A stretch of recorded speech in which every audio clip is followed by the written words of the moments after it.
శ్రీ సాయి బృందావనం శ్రీ సత్యసాయి ధ్యాన మండలి ఆధ్వర్యంలో స్థానిక గౌతమి ఘాట్లో అన్నదాన కార్యక్రమం జరిగింది. శ్రీ సాయి బృందావనం శ్రీ సత్యసాయి ధ్యాన మండలి ఆధ్వర్యంలో గురువారం స్థానిక గౌతమి ఘాట్లో అన్నదాన కార్యక్రమం జరిగింది. ప్రతిరోజు అగ్నిహోత్రం, నిత్య సాధన, భజన, నగర సంకీర్తనం, అన్నదానం జరుగుతాయని అన్నారు. శ్రీ సత్యసాయి ధ్యాన మండలి అధ్యక్షులు గుత్తుల వీరభద్రరావు తెలిపారు.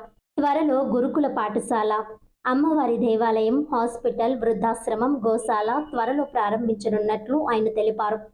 ప్రతిరోజు సాయి ధ్యాన మండలిలో 10 నిమిషాలు కూర్చొని ధ్యానం చేసుకుని వెళ్తే వారికి ప్రశాంతత చేకూరుతుందని అన్నారు. శ్రీ సత్యసాయి ధ్యాన మండలి సభ్యులు బత్తుల శ్రీరాములు, కొప్పిశెట్టి సత్యనారాయణ, రమణ తదితరులు సభ్యులుగా పాల్గొన్నారు.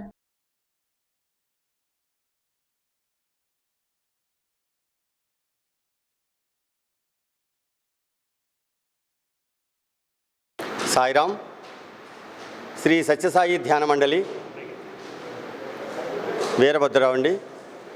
ఇక్కడ 2015 జూలై 12వ తారీఖున ప్రారంభమైన ఈ సత్యసాయి ధ్యాన మండలి ఒక అద్భుతమైన కార్యక్రమం అండి. ఇక్కడ ప్రతిరోజు కూడా ఉదయం సూర్యోదయం టైంలో అగ్నిహోత్రం, అలాగే ప్రతి గురువారం అన్నదాన కార్యక్రమం జరుగుతూ ఉంది. ఈ అగ్నిహోత్రం 2015 డిసెంబర్ 28న మొదలైందండి. ఇది నిర్మాణం జరిగిన తర్వాత ఒక పాజిటివ్ వైబ్రేషను రావాలనుకునే దీక్షతో పుట్టపర్తి వెళ్ళిన తరుణంలో స్వామి యొక్క సంకల్పంతో జరిగిన కార్యక్రమం అండి. ఆ కార్యక్రమంలో నిత్యం కూడా ఇక్కడ అగ్నిహోత్రం జరుగుతూ ఉంటుంది.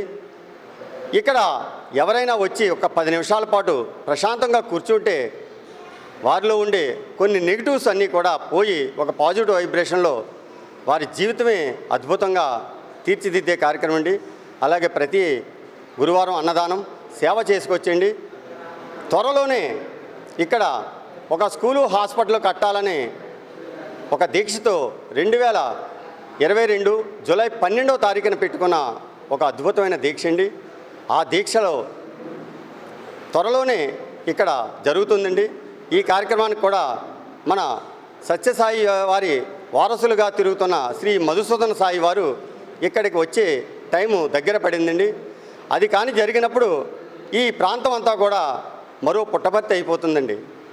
కానీ దీనికి పడే శ్రమ, ఖర్చు, వ్యవహారం అంతా కూడా ఒక మిరాకిల్ అండి.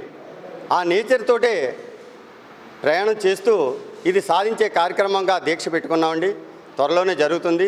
అందరూ కూడా ఈ కార్యక్రమాల్లో పాల్గొని ఇక్కడ ఈ సత్యసాయి ధ్యాన మండలిలో మీరు వచ్చి 10 నిమిషాల పాటు ప్రశాంతంగా కూర్చోండి. మీ జీవితాలే ధన్యమైపోతాయండి.